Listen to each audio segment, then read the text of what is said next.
Ladies and gentlemen, hey, hi, how you doing? Welcome back to the channel. Thank you so much for stopping by. Right now here in Season 4 of Warzone with our health increase and our TTK adjustments, the Assault Rifle category is probably the most competitive it has ever been. There really is no clear one choice for being the best rifle like we've seen pretty much throughout the course of all of Warzone history. But today, I'm gonna try and narrow it down. We are breaking down the top 5 best ARs to be running right now. Starting first at number 5, I've got the Kastov 74U. For what this is, being a close to mid-range sort of sniper support-esque style weapon, it is ridiculously good.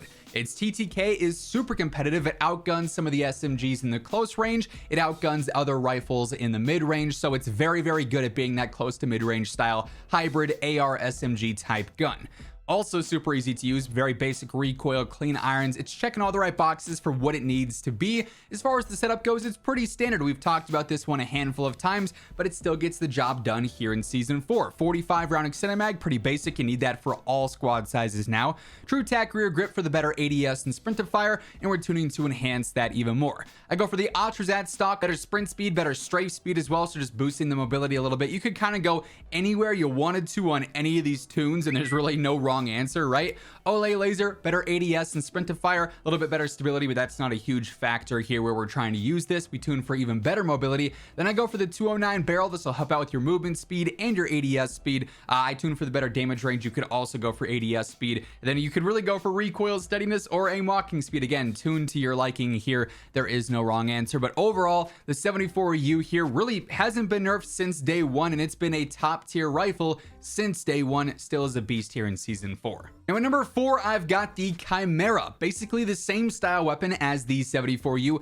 but in my opinion, a little bit more effective. Now, the one drawback here is that the 74U does beat out the Chimera in terms of bullet velocity. So in those mid-range gunfights, 74U will be a little bit easier to consistently lead those shots and track players over a longer distance. However, the Chimera has that better TTK. So if you're landing shots with this, it is still going to absolutely fry. This is what you'll see a lot of pros using right now as sort of a sniper support style weapon, sometimes even as a secondary with like an LMG or something as well. It's also viable for that. This build in particular is more sniper support based because that's really where this thrives in my opinion. Initially, we got the 45 round mag, largest in this case, so of course you got to be running that. Ruin flash rear grip, better ADS, better sprint to fire tunes to enhance that. I don't feel like you necessarily need an optic in this case. I am running the AMOT V4 because it's nice to have the cleaner sights when you're fighting in the mid-range, right? So if you want to use an optic, this is what I would recommend, or use whatever one you're the most comfortable with. If you don't need an optic, you could absolutely get away with using, you know, overpressured ammo, maybe an underbarrel for some better control, even something like the Ravage 10 stock for better mobility. Those are all viable options, but for me, an optic just keeps things consistent. I got the 7mm laser, again, for the better ADS and sprint to fire tunes to enhance that. Then lastly, I go for the Phoenix barrel. This will help out with the control, the range, and the velocity. And because we've boosted the mobility in other aspects with those other attachments, the cons here are kind of countered. So you're still nice and snappy for this being a rifle, but this is going to make it a bit more consistent in the mid-range as well, which is always nice to see. Really versatile gun here that you could use up close in the mid-range. Long range, it'll struggle a little bit because of the velocity, but it's not impossible to use there either. Overall, the Chimera is feeling very, very strong. I love it, but I don't love it as much as the Razorback, which I have at number 3 here, and it's essentially the same style weapon as well.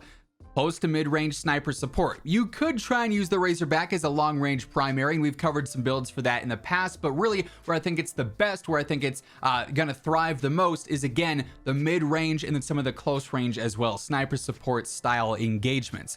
Setup here will be relatively similar to the others. I got the 60 round extended mag in this case because the fire rate's a little bit faster here. Having the most ammo possible is going to be clutch. Now I do go for the Komodo heavy compensator. This is just going to straight up focus on horizontal control, meaning really all you need to worry about is the vertical pattern, which is of course super easy to control. Vertical patterns are the most basic, whereas horizontal movement's a lot more unpredictable. So this kind of gets rid of that unpredictability. It makes it a lot more consistent and a lot more reliable. Olay laser, better ADS and sprint to fire fire yet again, same deal as always. Just behind the face cam, I've got the LTX Eclipse comb. This is also going to help out with ADS and sprint to fire. I tune for even better mobility in that case. Then I go for the ERG X1 rear grip. It has better control, so again, just going to make the weapon a little bit easier to use. I tune for better mobility here. So this build ends up being very snappy, very aggressive, but also still super easy to use. It's got a TTK similar to the Chimera, but with better velocity. So it's kind of a combination of the 74U and the Chimera into one that's just super lethal in the close to mid range. Quick reminder, as we are breaking down all the rifles here today, if you guys are new to the channel and you like what you see every day, I'm your one-stop shop for news, updates, class setups, tips, everything going on in COD is right here. So feel free to hit that subscribe button, turn on those post notifications, and if you enjoy the video, if you find it helpful at all, let me know by dropping a like on it as well. Would be seriously appreciated, as it does really help the channel grow. Hey everyone, very exciting announcement today. Just received a special package from my friends over at Gamer Advantage. We're gonna go ahead and open this up because there are some very, very cool things inside. Bit of a familiar logo on our little packaging here. I wonder what could be in there. Perhaps it is the custom engraved with the tiger claw scratches WhosImmortal times Gamer Advantage frames. But the frames and the sleeve are not the only thing you get in the WhosImmortal Gamer Advantage package. You also get your own WhosImmortal cleaning cloth, which has the Iron Tiger logo, and I gotta say, it looks absolutely phenomenal. I love it. It's super clean, and technically this is like the first ever official piece of merch that has the Iron Tiger logo on it. You also get the logo as a sticker as well, in case you want to throw this anywhere, and of course you get your standard glasses carrying case. And the awesome thing about these frames, you get the sunglasses clip as well. So if you're gaming, looking at screens for long periods of time, you got the standard version on, you're heading out and about just in time for the summer, you got the sunglasses clip. So if you guys want to pick up your very own WhosImmortal Gamer Advantage package, you can actually get the full-on glasses bundle that includes everything that you just saw here, or you can go straight up for the accessory kit, and you can use code Immortal on anything there. If you're going for the glasses bundle or the accessory kit, code Immortal will get you a nice little discount at checkout. Now at number 2, we get more into some of the mid to long range rifles, and that's kind of the beauty of the AR category right now. It's extremely versatile. You got some that thrive up close, some in the mid range, some long range. The reason you don't see as many long range rifles right now is just because with this TTK update, LMGs and battle rifles really thrive over range, whereas most of the rifles are a little bit underwhelming and their TTKs really aren't all that impressive. But the M13 is still very, very good. The second best rifle, obviously, in my opinion. It's low recoil, easy to manage, so it's doing a lot right here. The only downside, in my opinion, is the damage per mag. It's limited with the 60 round mag, even because the fire rate is so fast. So that is something to keep in mind if you're playing, trios and quads and actively pushing fights at a disadvantage. I personally go for high velocity over an underbarrel because I'm comfortable with how this weapon performs. That said, if you want a little bit of added control, swap out high velocity, go for Ripper, go for Edge 47. It'll be a little bit more stable there. That's totally based on your preference and your ability to control the gun. AIM-OP V4, very standard optic here. Use, of course, as always, whatever you're the most comfortable with, but this is my go-to as always, tuning for that furthest eye position and faster ADS.